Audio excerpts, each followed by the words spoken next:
안녕 친구들. 오늘은 제임스 앨런의 생각의 지혜 읽기 6일차. 어제 동영상을 올릴 때 목소리 상태가 너무 안 좋았거든. 내가 나온 영상을 보면서 이제 편집을 하는데 어제는 목소리가 너무 가라앉다 보니까 중간에 정말 삑사리가 많이 났거든. 잠기기도 하고 삑사리가 나기도 하고. 그래서 중간중간에 막 나기도 하고 막 소리를 악 지르기도 하고 뭔가 그렇게 하면 목이 좀 풀릴까 싶어서. 그래서 어제 편집할 때, 다른 때는 그 편집 이렇게 자르는 걸 만약에 한 10번쯤 했다고 하면 어제는 한 100번쯤 한 것 같거든. 그러다 보니 내가 하나 놓친 데가 생긴 거야. 나는 주로 내가 동영상 업로드하고 자기 전에 이제 틀어놓고 들으면서 좀 자거든. 내 목소리가 자는데 좋기도 하고 졸리기도 하고, 또 내가 낮에 읽었던 글을 한 번 더 자면서 이제 들어보면은 그 내용이 또 새롭게 들리는 부분도 있기 때문에 자면서 듣는데, 어제 좀 늦게 잤거든. 새벽 1시쯤 자면서 들었는데 갑자기 조용히 있다가 막 악 하는 소리를 지르는 거야. 그래서 내가 하나를 이렇게 편집했다고 생각했는데 놓친 거지. 그래서 자다 말고 일어나서 그 올린 거를 이제 내리려고 하는데, 어제는 또 안경도 놔두고 가서 여기 사무실 놔두고 가서 보이지도 않는데 일단 누가 듣기 전에 빨리 지워야 된다는 생각에 막 지웠더니 어제 5일차를 지운다는 게 4일차를 지워버린 거야. 그리고 또 5일차도 지우고. 그래서 아침에 와가지고 그거를 다시 이제 올리는 걸 하고 6회차 읽기를 시작하려고 하는데, 내가 한 달 동안 이 책 읽기를 시작한 거는 여름에는 이제 더우니까 휴가를 많이 가잖아. 근데 이번에는 너무 덥기도 하고 나 개인적으로는 나한테 인생에 휴가를 좀 줘야 되겠다라는 생각을 하다가 뭘 하면 좋을까? 어떤 게 진짜 나한테 휴가일까? 이런 생각을 하다가 책 읽기 프로젝트를 해야 되겠다 생각을 했거든. 왜냐하면 그 시간만은 고정적으로 나에게 내가 좋아하는 걸 하게끔 허락해주는 시간이니까 부담이기도 하지만 선물이기도 하거든. 근데 어차피 하는 거 누가 막 시켜서 한다 그러면 하기 싫고 하면서 재미가 없고 신도 안 나니까, 그러면 난 듣는 사람도 그게 느껴진다고 생각하거든.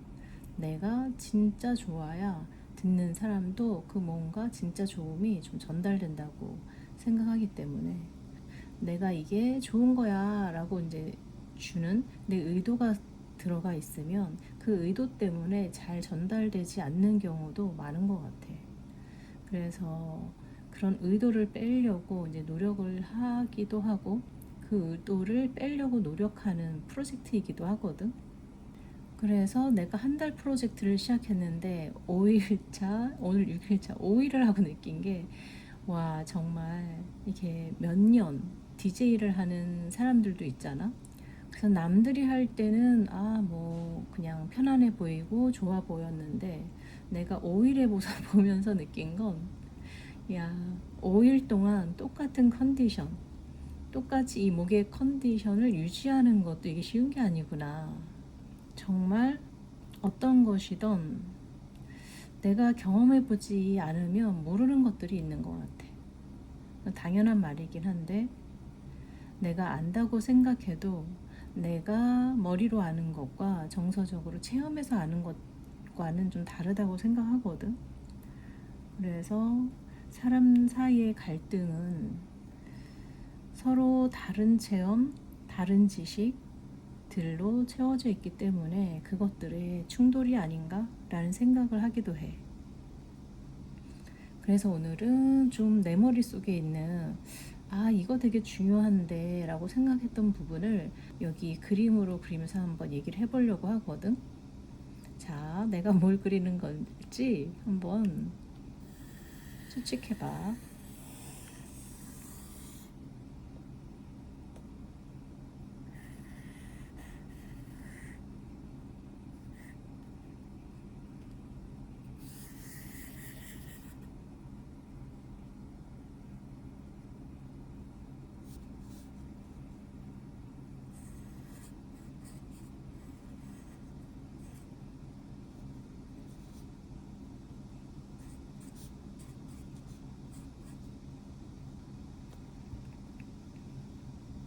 나는 가끔 그런 상상을 해보거든.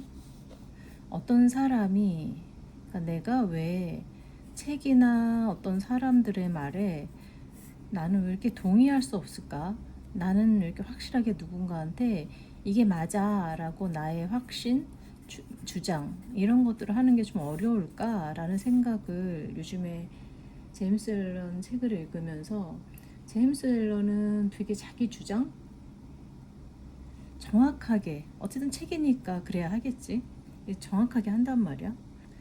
이거는 나한테 약간 넘어야 하는 산 같기도 한데, 나는 사람이, 우리가 만나는 사람들이 우리가 그냥 우리와 같은 일상을 살고 있다고 우리가 느끼지만, 그 사람들의 내면이나 그 사람들의 일상으로 들어가 보면 사실은 우리가 이제 물고기라고 치면 물 안에 있는 물고기가 물 밖에 있는 물고기가 있다고 생각을 하거든.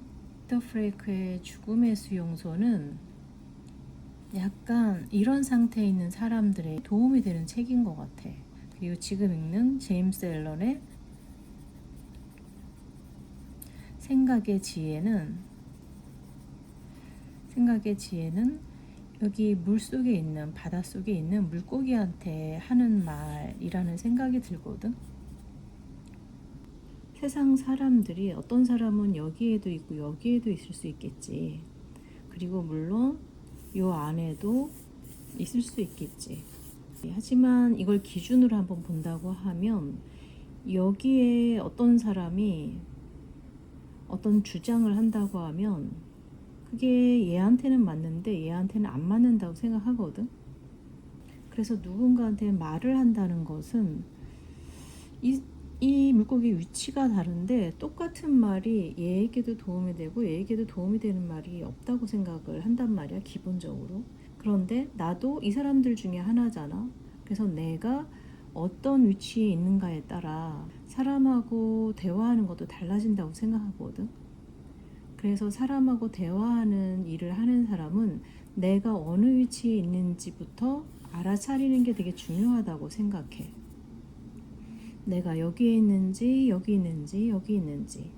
내 삶을 살아가다 보면 뭐 물리적 상황이든 심리적 상황이든 여기를 계속 왔다 갔다 한다고 생각하거든. 그래서 누군가하고 깊이 교류한다는 것은 이것 때문에 어렵다고 생각해.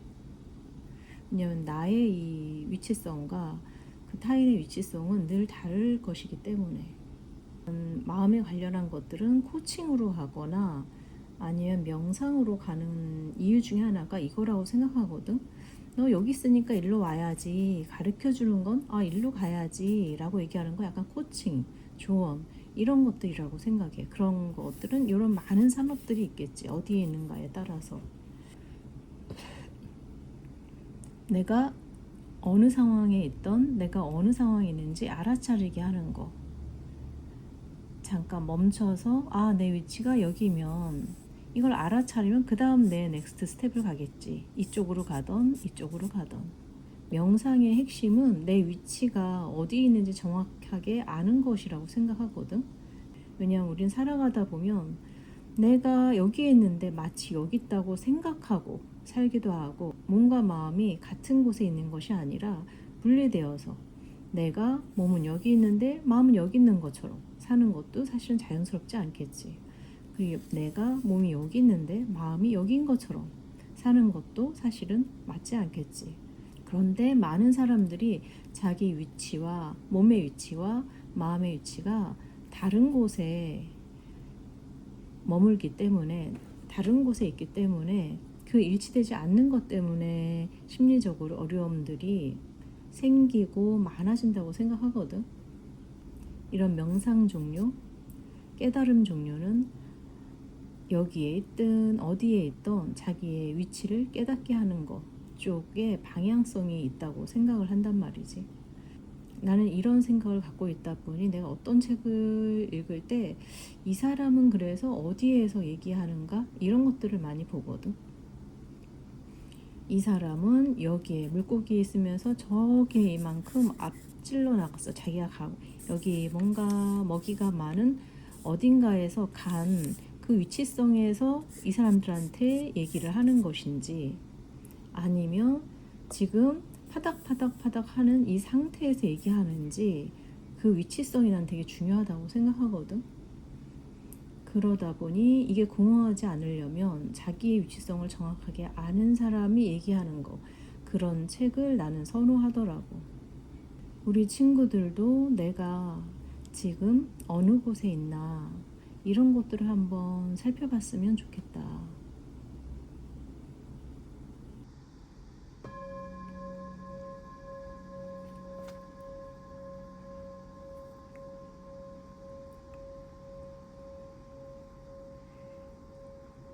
원치 않는 환경을 극복하는 길. 악은 이기적 자아가 영원한 선의 초월적 형상을 가로막아서 생긴 일시적 그림자에 불과하다는 사실과 세상은 자신의 모습을 그대로 반영하는 거울이라는 사실을 깨닫고 나면 이제 우리는 우주의 영원한 법칙을 깨닫고 바라보는 인식 단계를 향해 안정되고 여유 있는 걸음을 내딛게 된다. 이 인식 단계에 도달하면 모든 것이 원인과 결과의 끊임없는 상호작용 안에 포함되어 있으며 그 어느 것도 이 법칙에서 벗어날 수 없다는 사실을 알게 된다. 사람의 아주 사소한 생각이나 말, 행동에서부터 천체의 배치에 이르기까지 영혼의 법칙은 우주 최고의 힘으로 통치한다. 그 법칙을 잠시라도 벗어난 제멋대로의 상태는 있을 수 없다. 그런 경우는 영원한 법칙의 부정이자 폐지일 것이기 때문이다. 그러므로 삶의 모든 상태는 질서정연하고 조화로운 이치와 밀접한 관계를 맺고 있으며 모든 상태의 비밀과 원인은 그것 자체 안에 숨어 있다. 뿌린 대로 거두리라는 법칙은 영혼의 문 위에 타오르는 듯한 글씨로 새겨져 있으며 아무도 이 법칙을 부정할 수 없고 속일 수 없고 벗어날 수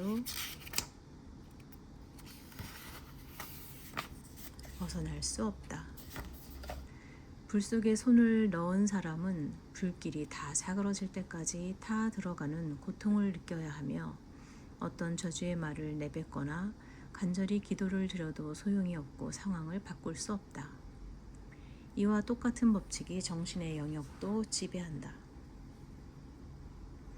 증오, 분노, 질투, 시기, 욕망, 탐욕, 이것들은 모두 타오르는 불길이며 이 불길에 살짝 손만 갖다 댄 사람들도 타는 고통으로 괴로워야 한다. 이러한 모든 정신적 상태는 당연히 악으로 불리고 있다. 왜냐하면 이런 것들은 무지한 상태에서 영원한 법칙을 뒤엎으려는 영혼의 결과이고 뒤이어 정신적인 혼돈과 혼란에 이르고 얼마안가 질병, 실패, 불행과 같은 외부적 상황이 슬픔, 고통, 절망과 맞물려 찾아오기 때문이다.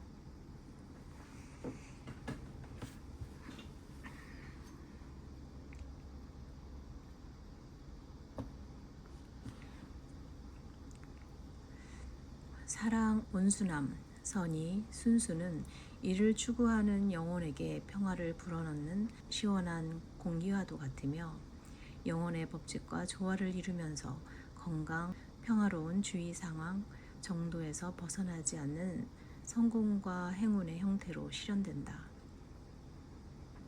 우주 전체를 속속들이 관통하는 이 위대한 법칙을 완벽하게 이해하면 복종이라는 정신 상태에 들어가게 된다. 정의, 조화, 사랑이 우주에서 최고의 가치임을 이해하면 온갖 불운하고 고통스러운 상태가 이 법칙에 복종하지 않아서 생긴 결과라는 것도 마찬가지로 알게 된다. 이것을 알면 힘과 능력을 갖게 되며 진정한 삶과 영속적인 성공과 행복은 이러한 이해의 바탕 위에서만 이루어질 수 있다. 모든 상황에서 인내하고 모든 상태를 자신을 수련하는 데 필요한 요소로 받아들인다면 모든 고통스러운 상태를 초월하게 되고 고통이 다시는 찾아올 수 없게끔 확실하게 극복할 수 있다. 법칙에 복종하는 힘에 의해 고통의 상태가 완전히 없어지기 때문이다. 법칙에 복종하는 사람은 법칙과 조화를 이루어 일을 하고 사실상 법칙과 자기 자신을 동일시하며 그가 극복한 결점은 영원히 극복된 것이고 그가 쌓은 덕은 결코 파괴되지 않는다. 모든 힘의 원인은 모든 나약함의 원인과 마찬가지로 내부에 있다. 정신적인 발전과 따로 떨어진 진보는 있을 수 없으며 이해력이 단계적으로 착실히 향상하지 않으면 번영이나 평화의 확고한 발판이 마련되지 않는다. 당신은 자신이 상황에 구속당하고 있다고 말한다.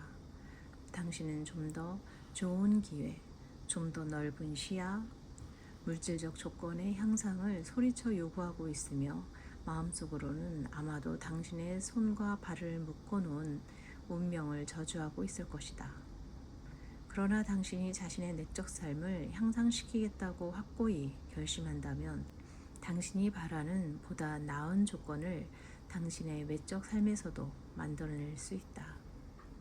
나는 이런 방식이 처음에는 아무 효과가 없을 것처럼 보인다는 걸 알고 있다. 진리는 항상 그런 식이다. 처음부터 유혹적이고 매혹적으로 다가오는 것은 잘못과 기만뿐이다. 그러나 당신이 그 길을 걷기 시작하고 자신의 정신을 끈기 있게 수련하여 약점들을 뿌리째 뽑으면서 당신의 정신적 힘과 영적 힘이 펼쳐지도록 한다면 당신은 자신의 외적인 삶에 일어날 마술과도 같은 변화에 놀라게 될 것이다. 앞으로 나아갈수록 당신의 앞길은 황금빛 기회로 뒤덮이게 되고 그런 기회를 적절히 이용할 수 있는 능력과 판단이 당신의 내면에서 샘솟을 것이다. 또한 가만히 있어도 좋은 친구들이 다가올 것이다. 바늘이 자석에 달라붙는 것처럼 당신과 마음이 통하는 영혼들이 다가올 것이다. 그리고 일부러 찾지 않아도 당신이 필요로 하는 책과 온갖 외부적 도움을 얻게 된다. 어쩌면 당신에게는 가난의 굴레가 무겁게 씌워져 있을 수도 있고 친구가 없어 외로울 수도 있으며 당신이 짊어진 짐이 가벼워지기를 강렬히 바라지만 정신적 부담은 계속되어 당신은 점점 더 짙어지는 어둠 속에 쌓여있는 듯 느낄 수도 있다. 어쩌면 당신은 불평을 하고 자신의 운명을 슬퍼하며 당신의 출생, 부모, 고용주를 탓할 수도 있다. 또는 당신에게는 너무도 부당한 가난과 고생을 주고 다른 어떤 사람에게는 풍요와 안락을 준 운명의 신들이 불공평하다고 탓할 수도 있다. 불평하지도 초조해하지도 말라. 당신이 탓하는 대상들 때문에 당신이 가난한 것이 아니다.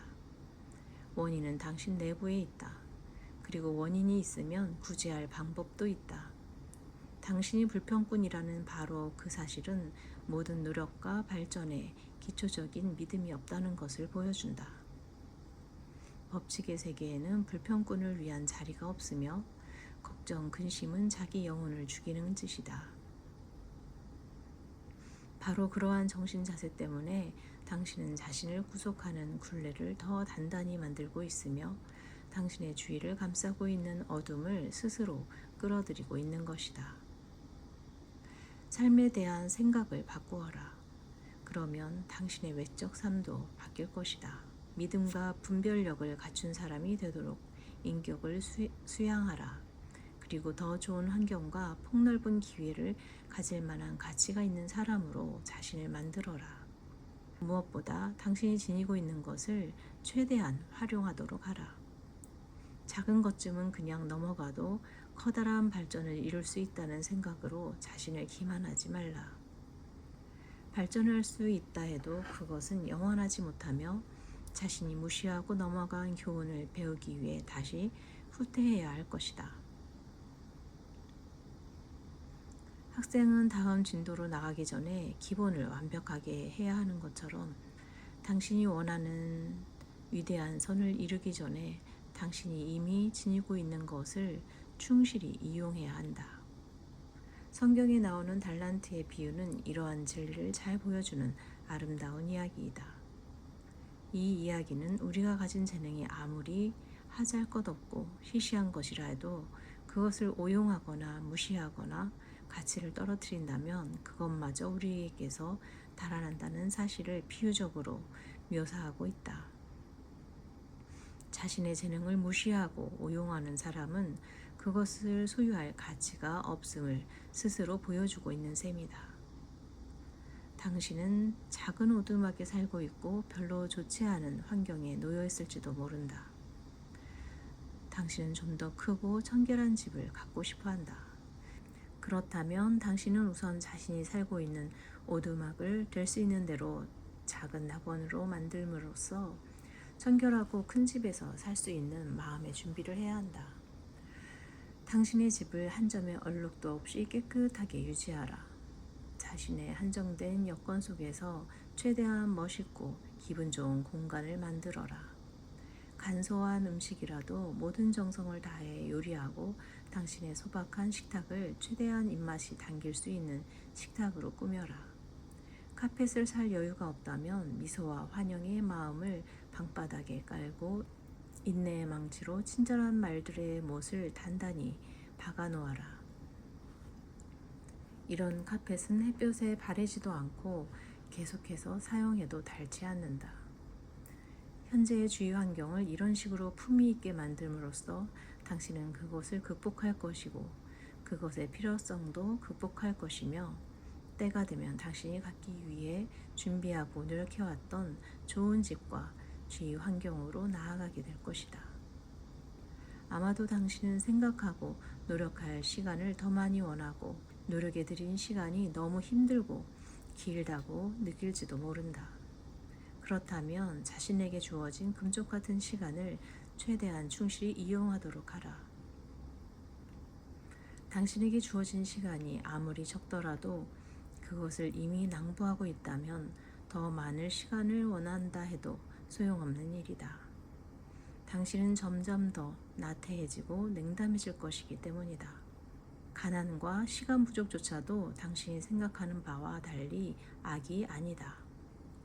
이것들이 당신의 발전을 막는다면 당신이 스스로의 나약함을 이것들을 통해 표현했기 때문이며 당신이 이것들 속에서 보는 악은 실제로는 당신 자신에게 있는 것이다. 당신이 스스로의 정신을 형성하고 만드는 한 당신의 운명을 당신이 스스로의 정신을 형성하고 만드는 한 당신의 운명을 만드는 사람은 당신 자신임을 충분히 그리고 완전히 이해하려고 노력하라. 당신은 인격을 변화시키는 자기 훈련의 힘에 의해 이 사실을 점점 더 깨달음에 따라 소위 악이라는 것이 축복으로 바뀔 수도 있다는 걸 이해하게 될 것이다.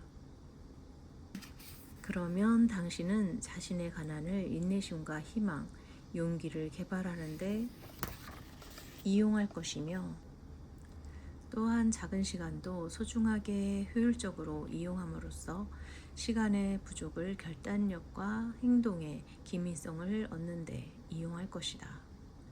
두엄 냄새가 진동하는 토양에서 가장 아름다운 꽃이 자라듯이 인류의 역사상 위인들은 가난의 어두운 토양에서 아름다운 인간성의 꽃을 피운 경우가 많았다. 어려움에 대처해야 하고 불만족스러운 상태를 극복해야 하는 상황에서 미덕은 가장 크게 번성하고 또한 그 영광을 나타낸다. 당신은 가혹한 고용주 밑에서 심한 대우를 받고 있다고 느낄지도 모른다. 이것도 당신의 수련에 필요한 과정이라고 생각하라. 고용주의 몰인정한 행동에는 관용과 용서로 대하라. 인내심과 자제심을 끊임없이 실천하라. 정신적 힘과 영적 힘을 얻는데 이러한 불리한 조건을 잘 이용하여 전화위복이 되게 하라. 당신이 조용히 모범을 보이고 감화를 줌으로써 당신의 고용주는 느낀 바가 있게 되어 스스로 자기가 한 행동을 뉘우치게 될 것이며 동시에 당신은 보다 높은 정신적 수준에 도달할 것이다. 그리고 높은 수준의 정신에 도달함으로써 당신은 기회가 주어질 때 당신 수준에 맞는 새로운 환경으로 들어갈 수 있게 된다. 당신이 착취당하고 있다고 불평하지 말고 품위 있는 행동으로 현재의 상태를 극복하라. 자신이 다른 사람에게 구속되어 있다고 불평하기 전에 혹시 스스로 자신을 구속하고 있는 것은 아닌지 살펴보라. 자신의 내부를 살펴보라. 엄격하게 살펴보고 자신에게 자비를 베풀지 마라. 어쩌면 당신은 자신의 내부에서 노예적인 생각과 욕망을 발견할 수도 있고 자신의 일상생활과 행위에서 노예적인 습관을 발견할 수도 있을 것이다. 이를 극복하라. 이제 더 이상 자기 자신의 노예가 되지 말라. 그리하면 어느 누구도 당신을 노예로 만들 힘을 갖지 못한다. 당신이 자기 자신을 극복한다면 온갖 불리한 상태도 극복해낼 것이며 모든 어려움은 당신 앞에 무릎을 꿇을 것이다. 자신이 부자들의 억압을 받고 있다고 불평하지 마라. 만약 당신이 부를 얻는다면 당신 자신은 가난한 자를 억압하지 않을 거라고 확신하는가? 우주에는 절대적으로 정의로운 영원한 법칙이 존재하며 현재 다른 사람을 억압하는 사람은 미래에는 자신이 억압의 대상이 되어야 한다는 것을 기억하라. 이 논리는 예외 없이 적용된다. 따라서 위대한 법칙에 따르면 어쩌면 당신이 전생에는 부유하고 억압하는 자였을 수도 있다. 그러므로 용기와 신념을 실천하라. 영원한 정의, 영원한 선에 대해 항상 마음속으로 곰곰이 생각하라. 개인적이고 일시적인 차원에서 벗어나 보편적이고 영원한 차원으로 들어가기 위해 노력하라. 당신이 다른 사람으로부터 상처받고 억압받고 있다는 자기 기만을 떨쳐버려라. 그리고 삶을 지배하는 법칙과 자신의 정신적 삶에 대한 깊은 이해를 바탕으로 당신은 오로지 자기 내부의 요소에 의해서만 실제로 상처를 받고 있다는 것을 깨닫기 위해 노력하라. 자기 연민보다 더 불명예스럽고 저질이며 지겨운 일은 없다. 자기 연민을 버려라. 그런 나쁜 요소가 당신의 마음을 좀먹고 있는 한 당신은 절대로 충만한 삶으로 들어설 수 없다. 다른 사람에 대한 비난은 그만두고 자기 자신을 비난하기 시작하라. 완벽한 순수에 맞먹지 못하거나 순결한 선의 빛을 견디지 못할 행동이나 욕구, 생각은 절대로 너그럽게 봐주지 마라. 그렇게 함으로써 당신은 영원의 토대 위에 집을 지을 수 있는 것이고 당신의 행복과 평안을 위해 필요한 모든 것은 때가 되면 당신에게 올 것이다. 마음속에 이기적이고 부정적인 상태를 뿌리 뽑는 길 말고는 가난이나 어떤 원하지 않는 환경을 영원히 극복할 수 있는 길은 없다. 가난 같은 원치 않는 환경은 이기적이고 부정적인 생각의 반영이고 그런 생각 덕분에 지속되는 것이다. 참된 부를 얻는 방법은 덕을 쌓음으로써 영혼을 풍요롭게 하는 것이다. 참된 마음의 미덕 없이는 번영도 힘도 생겨나지 않는다. 겉모습만 그렇게 보일 뿐이다. 덕을 지니지도 못했고 덕에 대한 요구도 거의 없는 사람이 돈을 벌고 있는 경우가 있다. 그러나 그렇게 번 돈은 참된 부를 이루지 못하며 그 돈의 소유는 일시적이고 불안정하다. 다음은 다윗의 증언이다. 이것은 내가 악인들이 잘되는 것을 보고 교만한 자들을 질투하였음이라. 그들의 눈은 비만으로 인해 튀어나오고 그들의 소득은 지나치게 많으며 내가 깨끗한 마음으로 살고 죄를 짓지 않은 것이 허사구나. 내가 이 모든 문제를 이해하기가 무척 힘들었으나 내가 하나님의 성소에 들어갔을 때 악인들의 최후를 깨달았다. 시편 성경의 인용인 것 같아.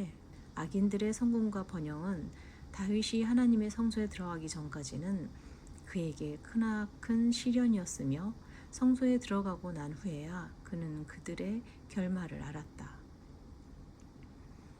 당신도 마찬가지로 하나님의 성소에 들어갈 수 있다. 그것은 당신의 마음속에 있다. 이는 온갖 더럽고 사사롭고 일시적인 것을 넘어서서 보편적이고 영원한 원칙이 실현될 때 유지되는 의식의 상태이다. 이는 신적인 의식 상태이며 하나님의 성소이다.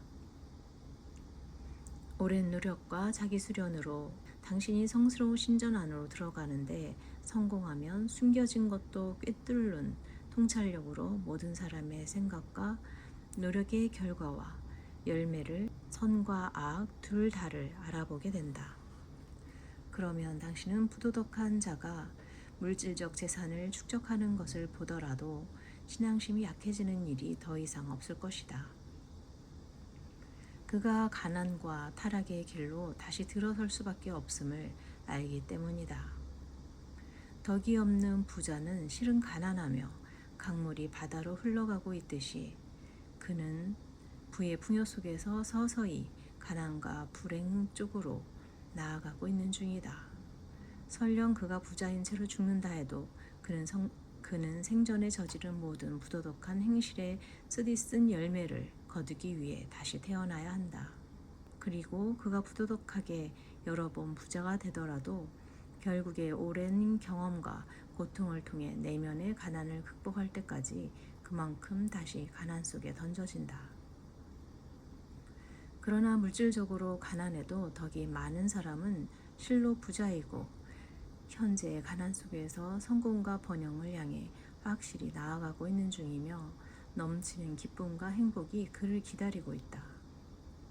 당신이 진정으로 그리고 영원히 번영을 누리고 싶다면 먼저 덕을 갖추어야 한다.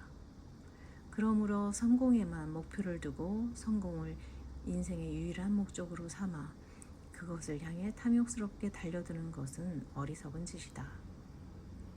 그것은 결국 자기 자신을 패배시키는 길이다. 그러므로 자기 완성에 목표를 두고 유익하고 이타적인 봉사를 통해 사회의 번영에 기여하는 것을 인생의 목적으로 삼아 영원히 변치 않는 최고의 선을 향해 믿음의 손을 항상 뻗으라. 당신은 자기 자신을 위해서가 아니라 선한 사업을 하고 다른 이들에게 베풀기 위해 부를 원한다고 말한다. 만약 이것이 진짜 동기라면 부는 당신에게 돌아갈 것이다. 당신이 많은 재산을 소유하면서도 자신을 그 돈의 주인으로 생각하지 않고 그 돈의 관리자로 기꺼이 여긴다면 정말로 당신은 강하고 이타적인 사람이기 때문이다. 하지만 당신의 동기를 엄밀히 검토하라. 다른 사람의 행복을 위해 돈이 필요하다는 사람들 대부분의 경우 숨겨진 진짜 동기는 대중의 인기를 얻고 싶은 것, 그리고 박애주의자나 개혁가인 채 모양을 내고 싶은 것이다. 당신이 가진 돈이 아무리 적더라도 지금 그것으로 선을 행하고 있지 않다면 당신은 틀림없이 돈을 많이 벌수록 점점 이기적으로 되어간다. 그리고 당신이 자신의 돈으로 베풀었던 것으로 보였던 모든 선행은 교묘한 자기 자랑이었을 것이다. 당신이 진정으로 바라는 것이 선을 행하는 것이라면 선을 실천하기 전에 돈이 생기길 기다릴 필요가 없다. 바로 지금 당신이 있는 곳에서 선을 행할 수 있다. 만약 당신이 믿는 것처럼 진정으로 당신이 이타적인 사람이라면 다른 이를 위해 지금 자신을 희생함으로써 그 사실을 보여줄 수 있을 것이다. 당신이 아무리 가난하다 하더라도 자기 희생을 위한 여지는 남아있다. 성경에 나오는 과부도 약소 하나마 자신의 전 재산을 헌금함에 넣지 않았던가.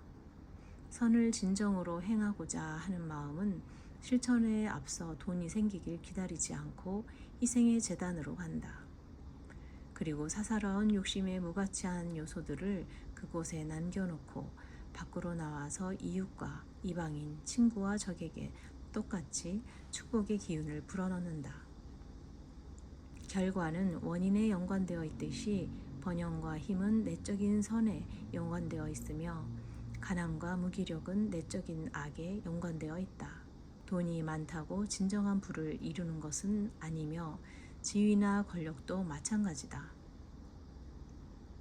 그런 것에만 의지하는 것은 미끄러운 장소에 서 있는 것과 같다. 당신의 진정한 재산은 당신이 쌓은 덕이며 당신의 진정한 힘은 덕을 어떻게 이용하느냐에 따라 생겨난다. 당신의 마음을 바로잡아라. 그러면 당신의 삶도 바로잡힐 것이다. 정욕, 증오, 분노, 허영, 오만, 탐욕, 방종, 자기본의, 완고함, 이것들은 모두 가난이고 약점이다.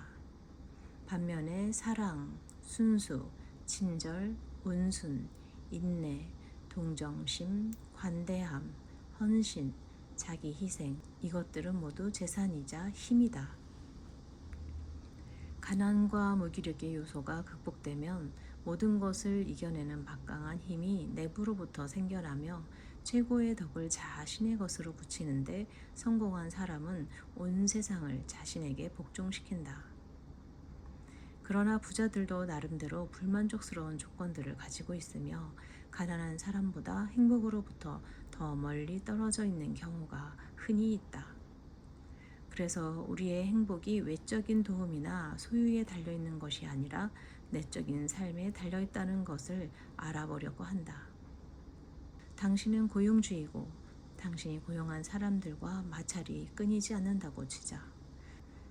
그러면 당신이 유능하고 성실한 직원들을 구해도 금방 떠나게 되어 있다. 그 결과 당신은 인간의 본성에 대한 믿음을 잃어버리게 된다. 봉급을 올리고 어느 정도의 자유를 주어서 문제를 해결하려고 해보지만 아무 소용이 없다. 내가 충고 하나 하겠다. 당신이 곤란에 빠진 이유는 직원들에게 있는 것이 아니라 당신 자신에게 있다. 자신의 잘못을 발견해서 고치겠다는 겸허하고 진지한 자세를 가지고 자신의 내면을 살펴본다면 머지않아 당신이 겪고 있는 모든 불행의 원인을 찾을 것이다. 그 원인은 이기적인 욕구이거나 마음속에 잠재되어 있는 의심이거나 불인정한 정신 자세일 수 있다. 당신의 말투에서는 그런 기미가 보이지 않을지 몰라도 이런 것들은 당신의 주위 사람들에게 해독을 끼치며 당신 자신에게도 반작용을 일으킨다. 직원들을 애정으로 대하고 그들의 행복과 평안을 고려하라. 그리고 당신 자신도 하고 싶지 않은 너무 과중한 양의 업무를 직원들에게 요구하지 마라.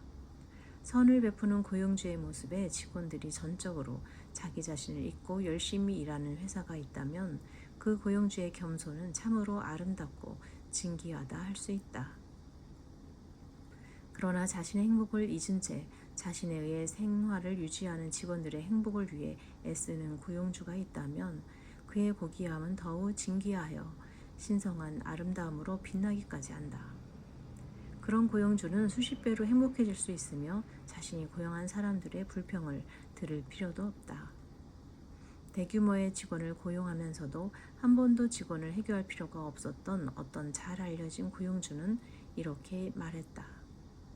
나는 우리 직원들하고 항상 행복한 관계를 가져왔다. 어떻게 그럴 수 있었냐고 설명을 부탁한다면 나는 다른 사람이 나에게 해주길 바라는 대로 직원들에게 해주겠다는 목표를 처음부터 지녀왔던 것 뿐이다.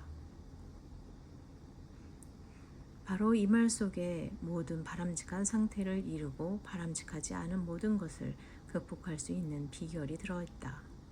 당신은 자신이 외롭고 사랑받지 못하는 존재이며 세상에 친구 하나 없다고 한탄하는가?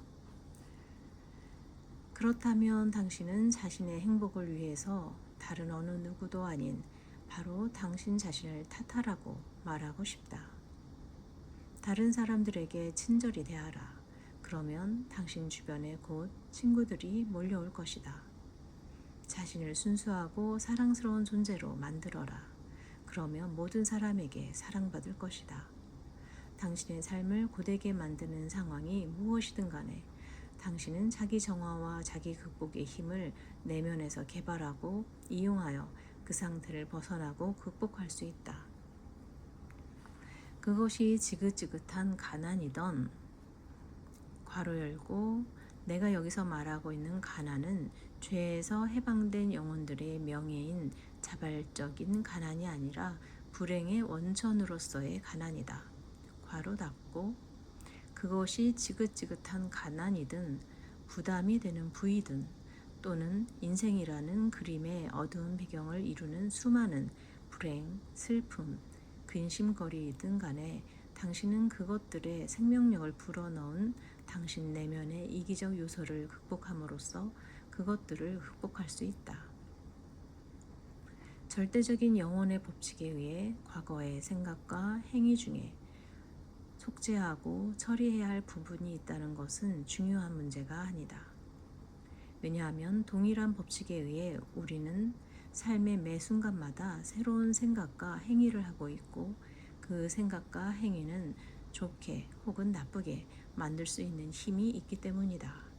우리가 돈을 잃거나 지위를 상실하게 된다고 해서 우리가 꿋꿋함과 정직성도 상실해야 하는 것은 아니며 우리의 진정한 재산과 힘과 행복은 바로 용기와 정직성이다.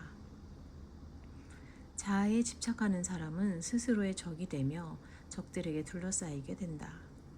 자아를 버리는 사람은 스스로의 구세주이며 자신에게 힘이 되어주는 친구들로 둘러싸인다.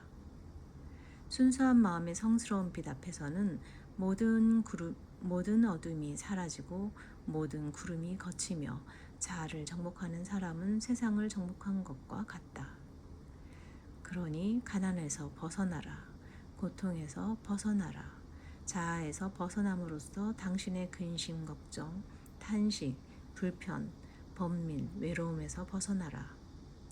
오래되어 너덜너덜해진 이기심의 옷을 벗고 보편적인 사랑의 새 옷으로 갈아입어라. 그리하면 당신의 마음속의 천국을 실현시킬 것이며 그 천국의 모습은 당신의 외적인 생활 전체에 반영될 것이다.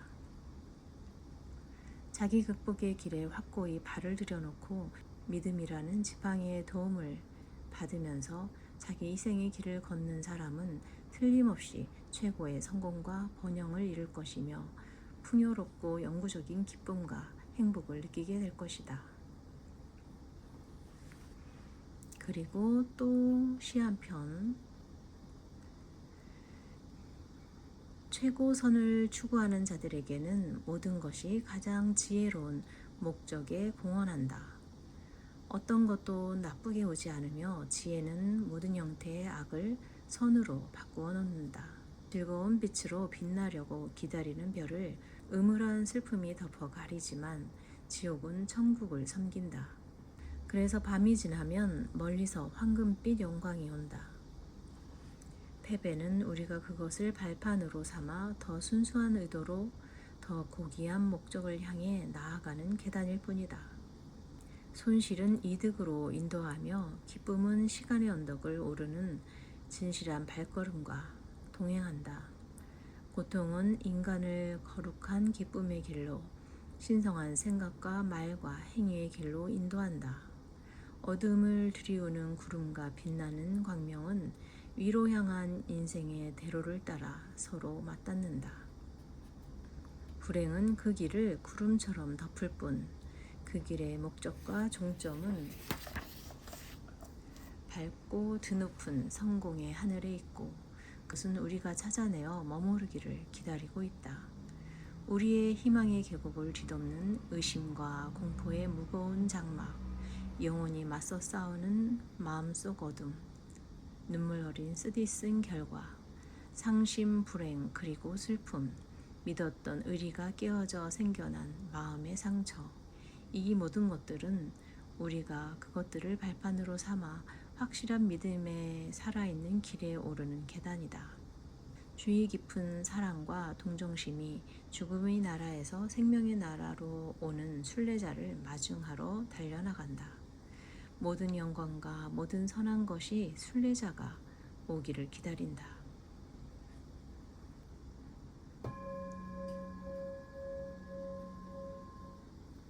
제임스 앨런은 오늘 원치 않는 환경을 극복하는 길에 대해서 이야기했는데 내가 느낀 것은 진심인 것이 지속성이 있다.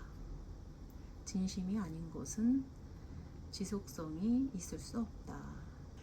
자, 그럼 또 내일 만나.